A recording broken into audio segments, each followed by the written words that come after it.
Welcome to the IAB UK Podcast. Welcome to the IAB UK Podcast. I'm your host, James Chandler, Chief Marketing Officer at the IAB. And today we're kicking off a mini-series in partnership with Tesco Media and Insight Platform. Over the next 3 episodes, we'll be exploring the ever-growing power of retail media and why it's quickly becoming an essential part of any brand's marketing strategy. In this first episode, we'll be discussing why retail media should be on your media plan for 2025 and how working with the right partners like Tesco can help advertisers maximise their potential. Joining me in the studio today are Emma Foley, Head of Strategic Planning at Tesco Media and Insight Platform, Charlotte Murphy, Head of Retail Media at Unilever UK and Ireland, Jon Rabone, Head of Grocery Online and Retail Media Lead UK at Mars Wrigley, and Daniel Knapp, Chief Economist at IAB Europe. Together, we'll be unpacking what retail media really means for the future of advertising and how brands can leverage this powerful platform to reach their audience more effectively. So let's kick off with Emma. Lots of what we hear in the industry is this idea of retail media being bottom of the funnel, very transactional, maybe targeting those people that were going to buy stuff anyway. The reality is quite different, isn't it? Particularly in what you're trying to do. Yeah, I think we are uniquely positioned, not only through the funnel, but also throughout that full customer journey. So we know that obviously customers don't shop in a standard way. It's very sort of fragmented, non-linear. So not only are we uniquely positioned to talk to customers throughout that fragmented shopping journey, but we're uniquely positioned to talk to them throughout the funnel because obviously we're perfectly placed to not only prime and create that mental availability, we're also very well positioned to help to navigate customers towards their chosen point of purchase, whether that's online or in store. And obviously then, we do what we do best, which is drive that conversion at shelf. Yeah. I'm just of the opinion that if you've done the job beforehand, before the customer gets into the store, your marketing at shelf, whether that's digital or in store, is so much more effective at that point of purchase. Yeah. And we also have that frequency of touch point, so that there are multiple opportunities every week for a brand to be in our shop window, if you like. Yeah. So we've got that frequency of contact, we've got those multiple touch points, so we can be always on, creating that mental availability. Yeah. And helping brands to build that brand equity that we know is so important if you want to cut through. Yeah, and you'll keep me honest on the stat, but there's a brilliant stat about the number of visits that you still see, the number of shops that you still see in bricks and mortar stores. I mean, it's phenomenally like 80-something% still happen in store. Yeah, and I guess it's the customers aren't just shopping in store. They are customers that are shopping at multiple formats. So even within the in-store, you've got obviously Tesco Main Estate, or as we like to call it, Big Tesco and Little Tesco. I think that's what everybody calls it. Just to get technical, big Tesco, Little Tesco. And then you've also got, within that sort of convenience estate, you've got Whoosh, which is fantastic. Obviously fast commerce offering. You've got Tesco Online. So even though we obviously see such a lot of footfall through our bricks and mortar stores, there's that real synergy and connection between that omni-channel customer journey. Yeah. So a lot of the time, customers will be researching online before they go and purchase in store, whether that's to price check or whether that's to get inspiration or to plan. So I think it's really important to always have that omni-channel mindset when thinking about your brand challenges and how customers experience your brand. Yeah. Tell me about the team that you lead within Tesco Media, because it's kind of a unique team and a really unique set of capabilities that they've got. Tell me a bit about the team. So I head up the strategic planning team. Team's been around for about 2 years. And I guess it was one of the first of the now multitude of specialist functions that we have within the Tesco Media business. So we have restructured to face into the changes of the market and into the needs of our clients. So what we do is we partner with our most strategic clients on the biggest opportunities for growth. So I have an amazing skill set across the team. So I have strategists, I have planners, and I also have a team that works on what we call Insight for Media. So that team kind of mines our database for those lovely little nuggets of information that create that real penny drop moment when we're in the room with our clients. And this is all the club card data and that sort of treasure trove of stuff. The planner's dream, as it were. Yes, the planner's dream. In fact, whenever we recruit people from outside and we say, what's so attractive about working for us, they always say it must be so amazing to just have all that data at your fingertips. Yeah. And I think ultimately it is, but I think the key skill in those people in my team is being able to find that needle in a haystack, like that one piece of information that then creates the media strategy. Yeah. So like the customer data is at the heart of everything that we do. Yeah. It not only informs who we target, how we target them, what kind of media we target them through, but also like even the creative message that they want to receive. Yeah. So I guess that's fundamentally, it's what my team do, is insight-led planning and strategy that puts the customer at the heart of everything that we do. And you can think of some really specific examples of briefs that, it would interrogate a very, very specific question. But I'm guessing with the type of people that you've got, actually those big, broad, like category type problems are probably the meaty ones that you like, the really sort of curious, help us solve this business challenge that we've got. Yeah, those are our favourite briefs. When we get one of those, we sort of jump up and down with excitement. We love those. So we sort of have 3 defined buckets of briefs, if you like. So the first one is exactly that. So this is a big business challenge. We don't really know how to answer it. We're not really sure what's going on. Please help us to define how we respond to this challenge. Those are our favourites. In the middle, you've kind of got we know what the challenge is, roughly. We've got an inkling of what the solution might be. We've sort of maybe planned a little bit of the above the line, aligned to sort of addressing this business challenge, but we want you to help us to sort of really dig into that and to hone it. So we do quite a lot of work in that bucket. And again, it's sort of really satisfying work, usually super collaborative and involving multiple functions, shopper, brand, e-com, etc. And I guess the final bucket is more what you would think of as the traditional shopper and trade bucket. So quite executionally led.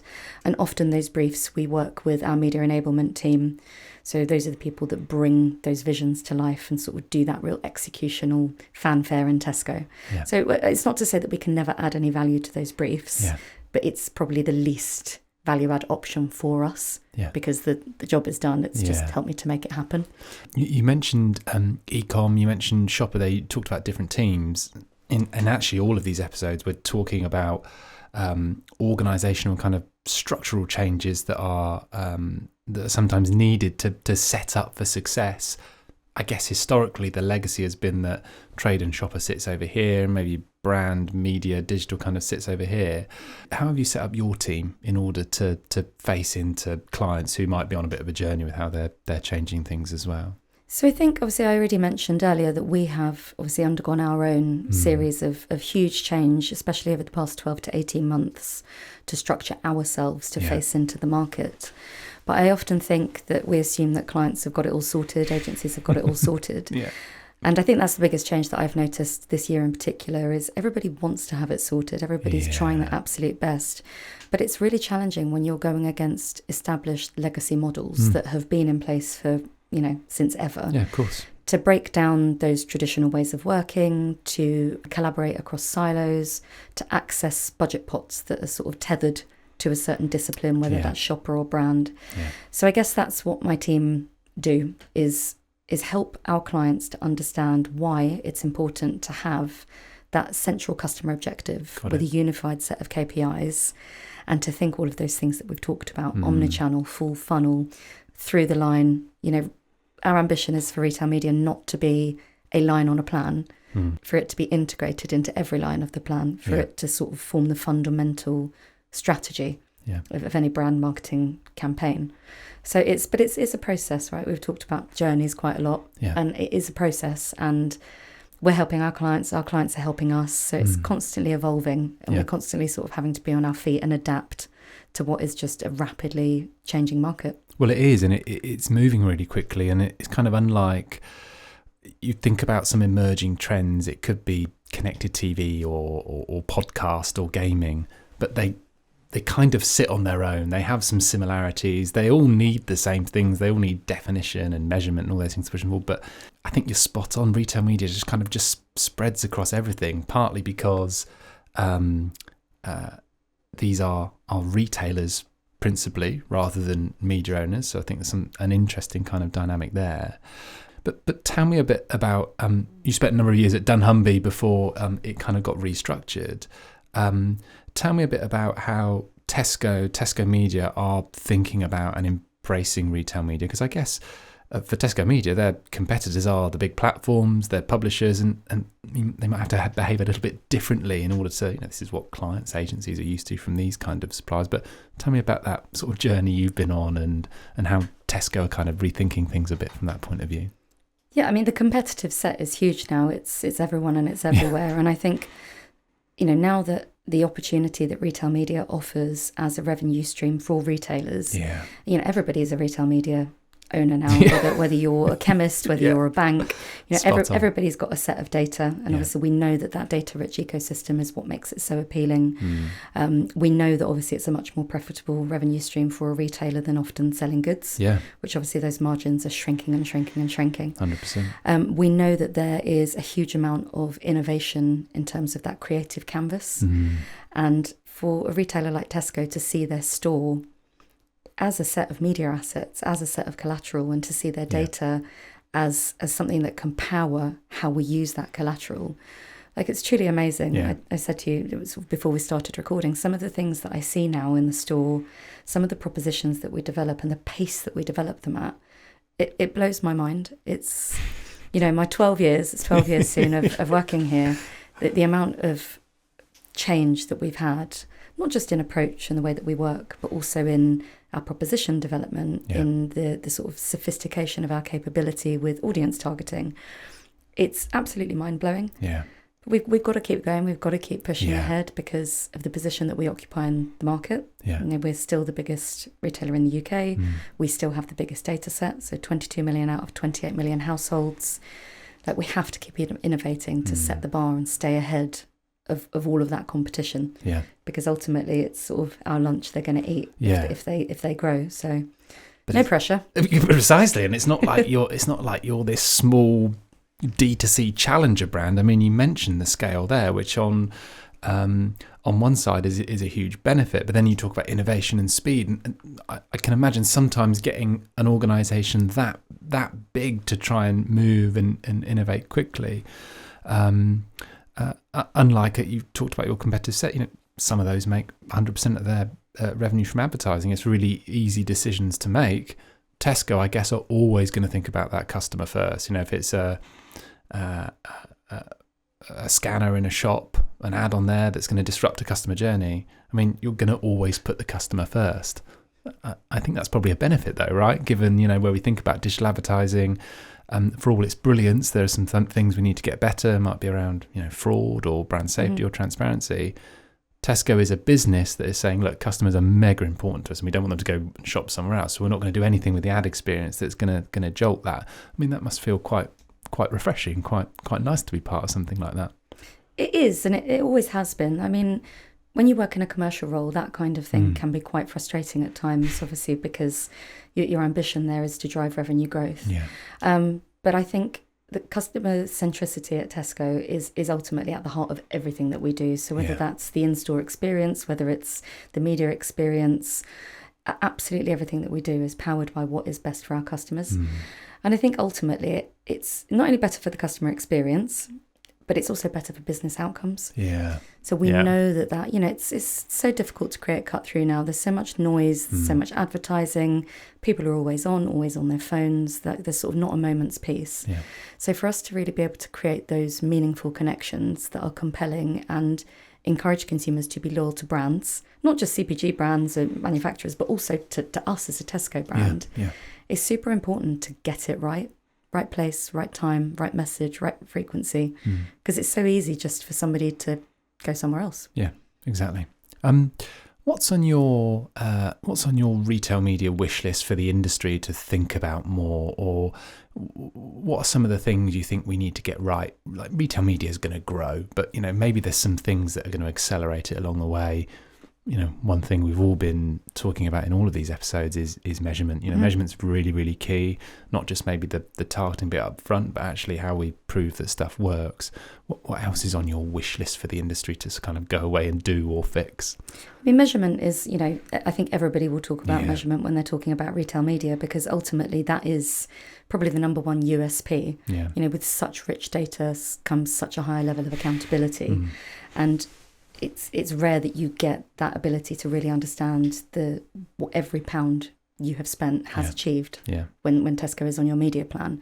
So it's super important, but it's not without its challenges. And obviously, I know that we're working with you and also with ISBA on standardisation, trying to measure things in the same way, because I think for our clients, it can feel like apples and pears sometimes. Yeah. And if we want to be considered as part of the wider marketing mix, we need to be able to be measured in the same way as other channels in that marketing mix. Yeah. So to be measured in the same way as your standard above the line. So that's obviously a key challenge and something that we are super focused on and invested in the business. I guess the other one for me, and maybe this is the strategic planning piece coming out, is sort of that art of the possible, is thinking outside of the box. And it's so difficult, isn't it, to get past that notion that retail media, the perception is it's a bit boring, like it's quite complicated. I don't have enough sort of canvas to be able to get my brand USPs across.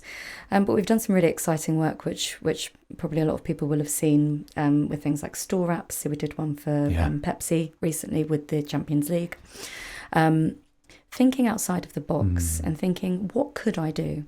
What assets do I have that I could leverage in a customer-centric way? Yeah. And just being sort of scoping out what the art of the possible looks like creatively, because there are so many more things that we are now able to execute. The Vauxhall partnership actually is a really brilliant example as well. So obviously we don't sell cars, but we do have petrol filling stations and we do have EV chargers. So our wonderful agency team worked really closely with Publicis and Vauxhall on creating a partnership, which obviously not only created a new revenue stream for us, but also created a really relevant, timely message for customers who are filling up at petrol stations and they're seeing those Vauxhall ads on our EV chargers. So just that's like a brilliant example of thinking outside of the box and bringing something to life with your existing asset set that you haven't used before. Yeah. So that's what I would love to see. That's a great point. And maybe, almost the first thing on your checklist is, well, Tesco doesn't sell my product. They don't sell Vauxhalls, but there's still some curiosity in that kind of brief, and maybe something that incredible data set could bring for you to have a think on. Like you said, the best briefs are those big open ones that you love as well. That was brilliant. Thank you so much for taking the time, Emma. No problem. Thank you for having me. A fascinating conversation with Emma Foley from Tesco, highlighting how Tesco Media uses its unique position to deliver highly effective data-driven marketing strategies. The scale of customer insights Tesco has at its fingertips is clearly this powerful tool for any brand looking to connect meaningfully with their audience throughout the shopper journey. Now, retail media is evolving fast, and no one knows this better than Charlotte Murphy, Head of Retail Media at Unilever UK and Ireland. Unilever has been bringing various channels together to create holistic media plans and leveraging retail media to drive relevance and brand engagement. We've been talking a lot about structure, Charlotte, and like lots of new emerging things that come along. Retail media is different in a sense of it's got this huge legacy in shopper and trade marketing. And then on this side, you've got kind of all the brand and the media teams. You brilliantly have experience in the mix of both of those, but just help us understand how at Unilever those two things work together. How do you bring those worlds a little bit closer? Yeah, definitely. Great question. So retail media, as we know, is evolving at speed. It's been crucial that we review how we set up retail media. So one key area of this has been reviewing the media planning process. So where does retail media show up in that brand planning process? Bringing together all areas. So everyone that works in retail media will know it's just so broad. You have the on-site space, the in-store space, as you mentioned, and you've also got the off-site space, which is the newer space that we talk about. So at Unilever, we've been on a journey at bringing all of these spaces together to create truly holistic media plans. It's really important to keep the omni-channel shopper at the forefront and of all of our media planning process, so we can really understand the journey that they're going to go on. So that's been key for us. It's really understanding where and when retail media should be planned.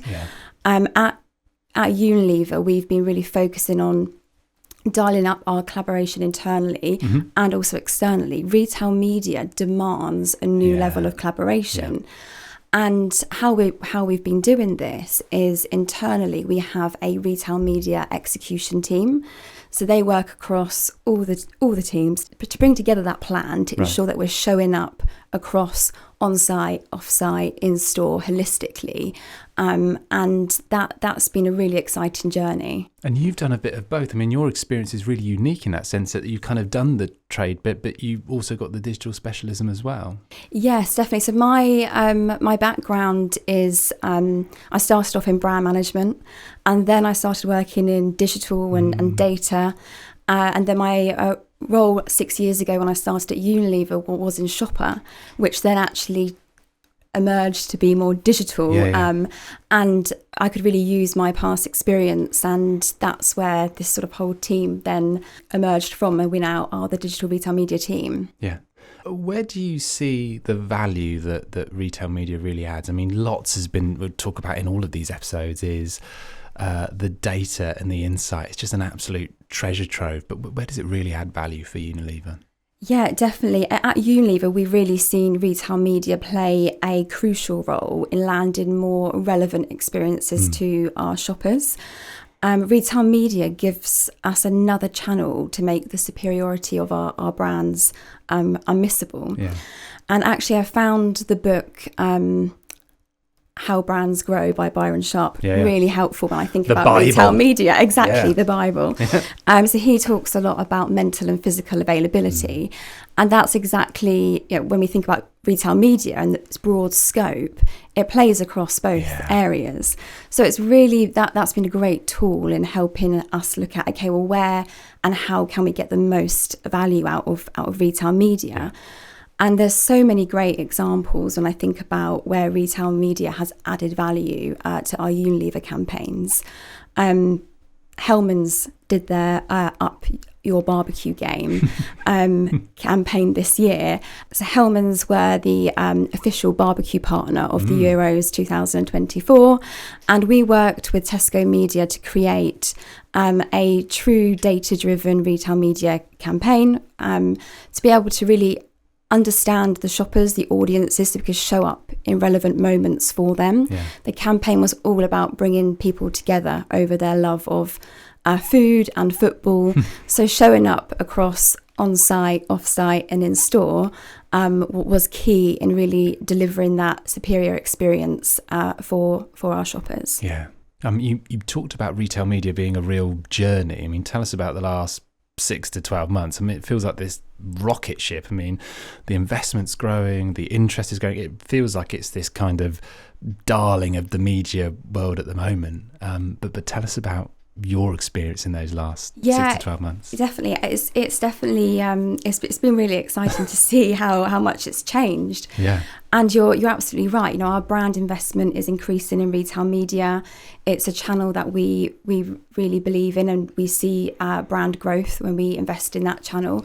So I've definitely seen an increase in measurement and reporting. That is a driving force behind a lot of the interest in retail media, is that data and measurement piece. So the more that retail media propositions can advance and have a robust measurement framework, that's going to be key in continuing to unlock more investment from brands. Yeah. It's very obvious that retail media is going to continue to grow, but you do feel like the measurement part is just this accelerator that's going to push it on even more. Definitely. I think that's the key attraction for a lot of the brands as well. Like they want to be able to understand, does my brand message drive conversion, and which messaging works best? And all of that can be unlocked through retail media with the correct measurement. Yeah, I'm so glad you talked about brand growth as well, because I think there's this often a lazy perception that, and maybe where it started in trade, is that it's this bottom of the funnel, it's this quite transactional thing that happens when someone's literally in that mindset to buy, that impulse that they're going to do. But we know, and going back to the whole Byron Sharp piece, it can play such a bigger role in building brand as well. Definitely. I think it is. We've seen the growth in off-site, and as we talk about retail media growing and expanding across the funnel, we see it playing a different role. And that's also why Unilever has looked at where and when should retail media be planned in the media planning process and brand planning process. because it is going into new areas, uncharted territory that it hasn't been in before. So how do we, dial up our performance and be competitive? It's very much around that media planning process and ensuring that we are thinking of retail media from the very start. Yeah. Let me ask you about creative as well. Do you think retail media has this, is it a much richer creative canvas to kind of play in? Yeah, there is a huge amount of opportunity when you think about combining the data analytics of retail media with the creativity of our brands and their storytelling. Retail media can be a platform for brands to tell their story to a relevant data-driven audience. It's really important that we think about where and when in the journey are the messages most relevant for certain shoppers, current shoppers and future shoppers.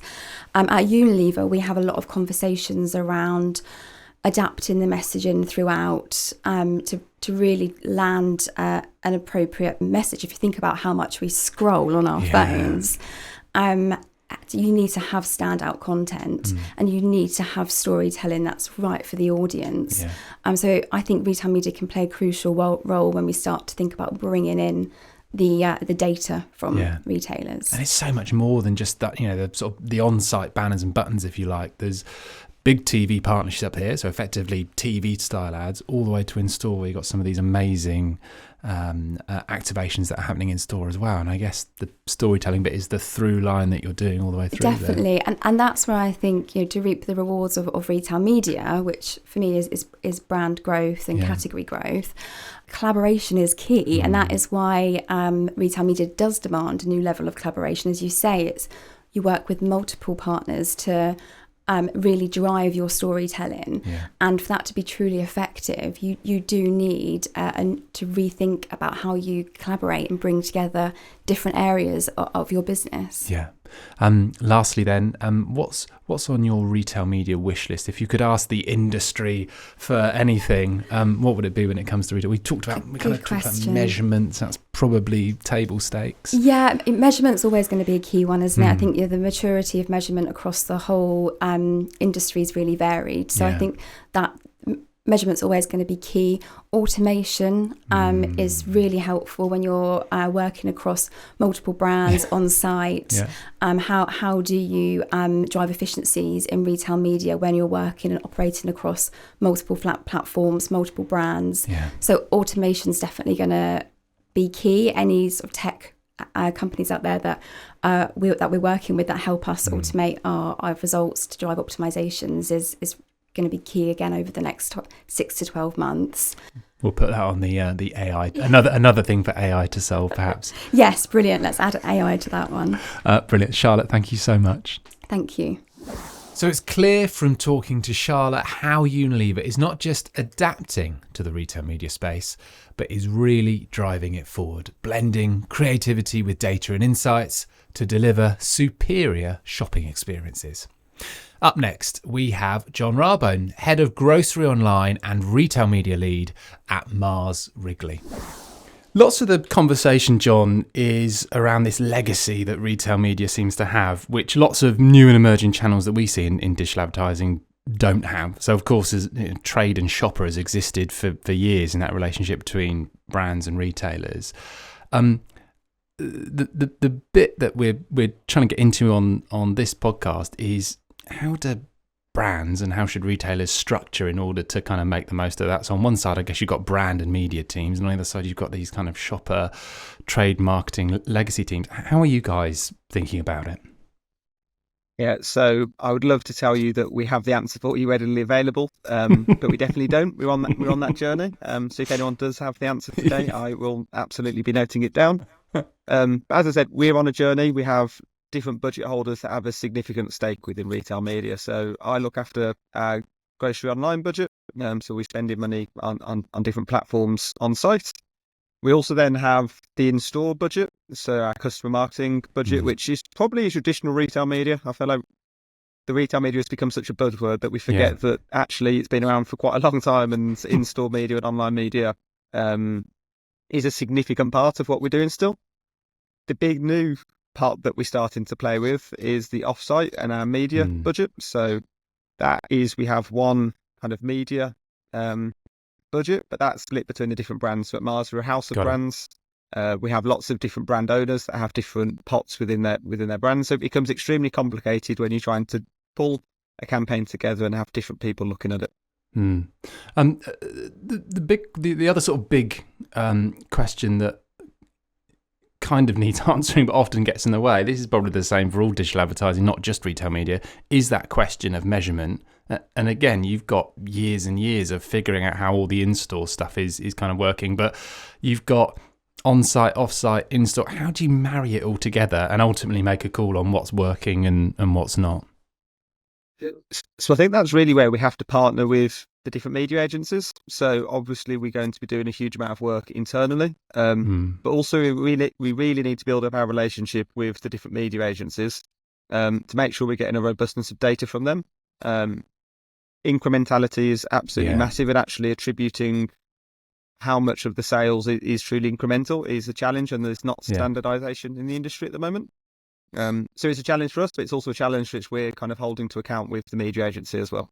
Yeah. And how do you tackle this? Often there's this lazy perception that retail media is, I mean, you just nodded at it there, it's kind of bottom of the funnel. It's the people that were going to buy the stuff anyway, and you happen to put an ad in front of them, and, you know, they would have gone on and done it anyway. Are you sort of thinking about retail media slightly different? You know, do you see it as something that could genuinely start to build some of your brands at Mars? Yeah, absolutely. I think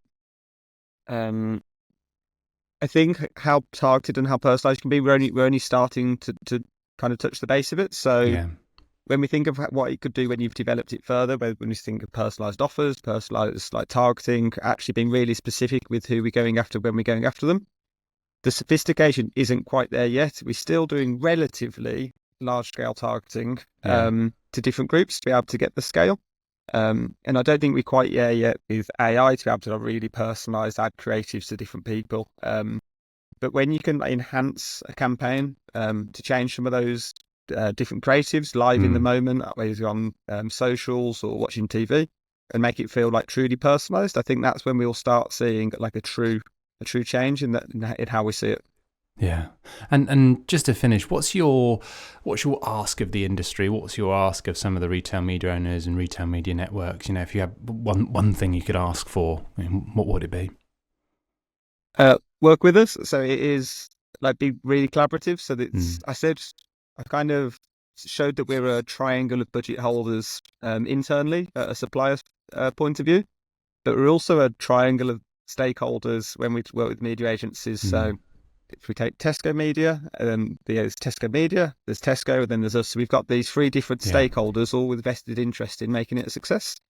So it's one, to be really collaborative and make sure all stakeholders are on board and aligned with what we want to do. And two, keep building out the measurement and standardization that we can have across the industry.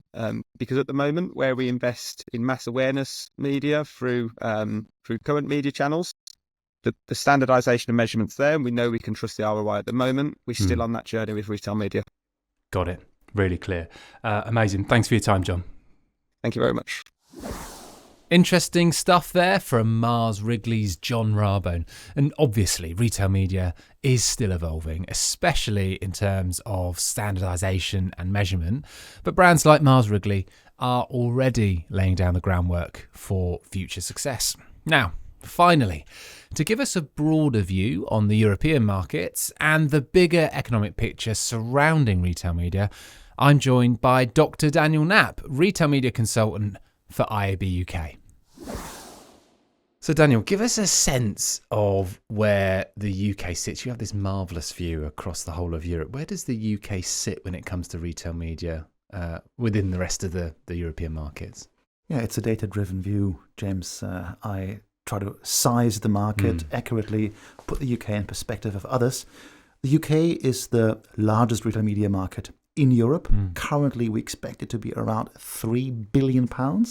That's a wider definition of retail media, so not just looking at brick and mortar retailers, but also including last mile delivery companies, Amazon and so forth.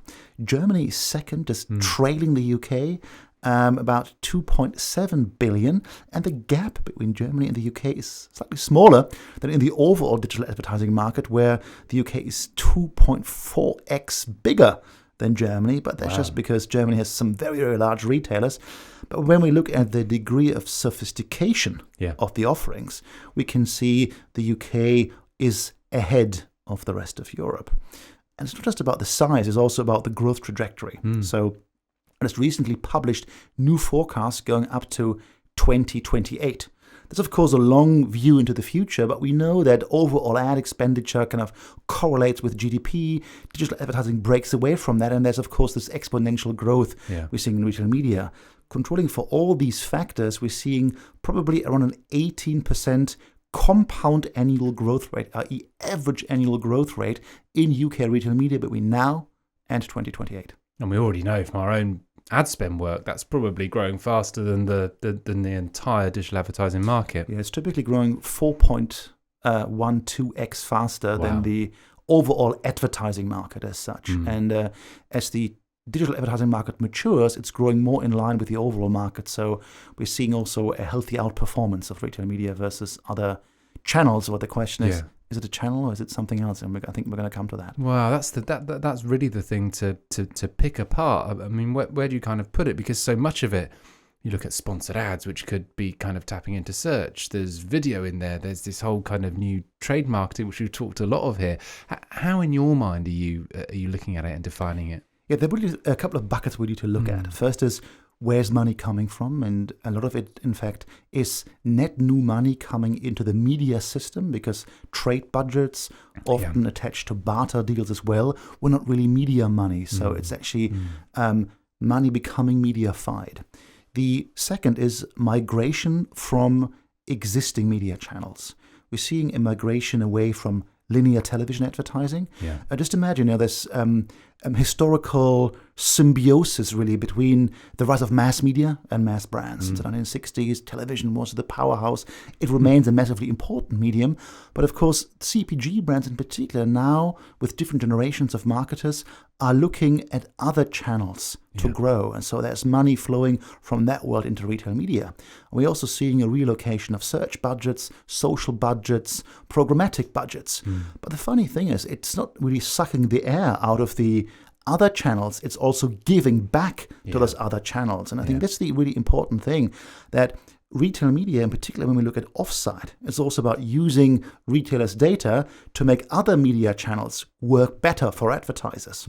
So where some retail media budget, for instance, is coming from search, it's also being reinvested into what you could typically call horizontal search, the Google, the Bing, etc., but informed by retailer data.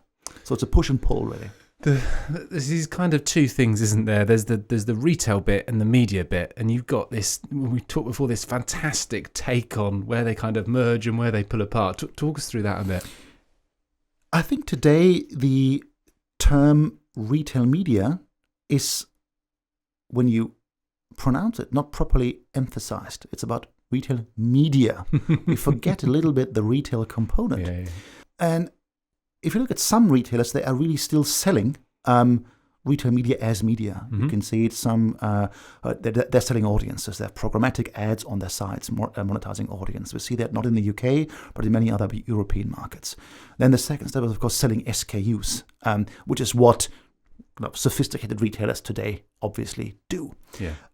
But we're not looking closely enough, I think, at how a play in media affects the retail business overall. I'm not talking about retail margins. It's about how the world of media influences supplier, manufacturer relationships, and also the overall retail supply chain. Of course, retail media is in its first or entering the second phase now by coming offsite and standards, etc.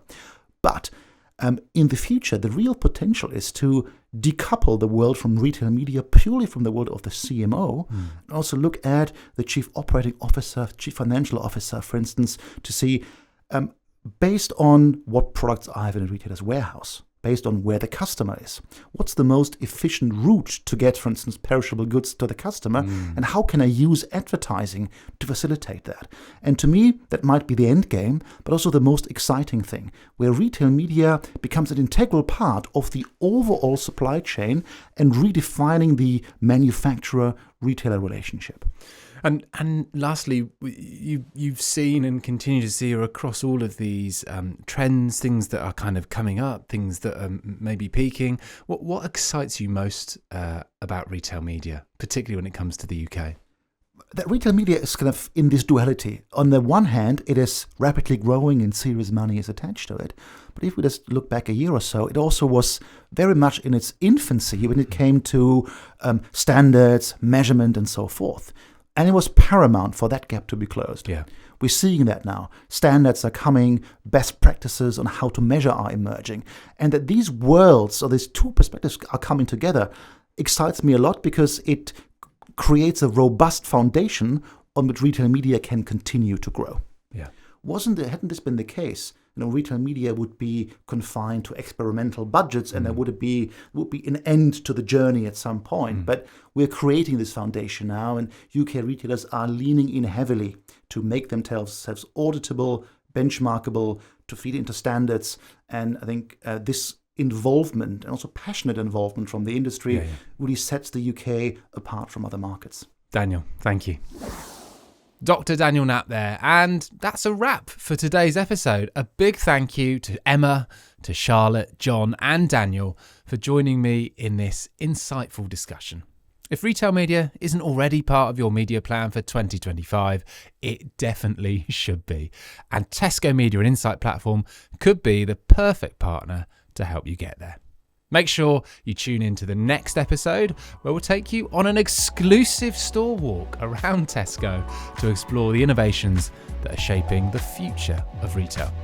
Thanks for listening and see you next time on the IAB UK Podcast.